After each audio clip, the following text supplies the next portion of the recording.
की भेला की भेला की भेला नहीं की करे छियै नहीं किछु बैठल छै रौदा में कहीं कॉफी लोग अच्छा आयल आ छै उ काकी कत गेलखिन आइ काकी के मोन खराब बड़ छलै ने तो सुतल छलै त हम आई पूजा पाठ केलियै कहलियै की करी रौदा में चलि आबै छियै धूपो सेक लेबै कहीं कॉफी में जे सब टास्क मिलै से सब लिख लेबै धूप में बैठल छलियै त तू आबि गेली ओते दिन से किया न आबै छलै ओते दिन से की कहै छै नानी गाँव चलि गेल छलियै ओ नानी गाँव में की खेली कहाँ मामा छलै दिल्ली में तो नानी बस बर्तन धुएलकै जे भात दालि होइ छै घर पर खाइ छै गेदा लाइयो तिलवा खत्म किछु नहीं नानी देलको गाँव से घर नहीं नहीं किछो नहीं दाई हमर सबके नानी गाँव में जेबै त एते सुंदर सुंदर मामा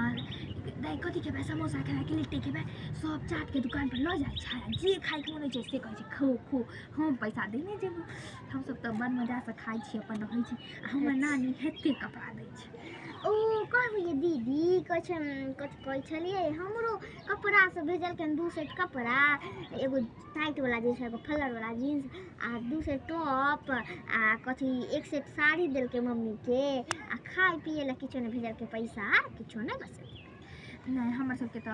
कपड़ा दै छै खाए पिए ला कान नाक ला त भेजे दै छै खाए पिए ला त कहियो समोसो आनि लै छै कहियो कुरकुरा आनि लै छै कहियो किछु आनि लै छै हमर सब कोन फर्क नहीं हमर नानी कहियो नहीं आबै छै गांव में न अइले हमरो नानी गाँव त नहीं आबै छै तैयो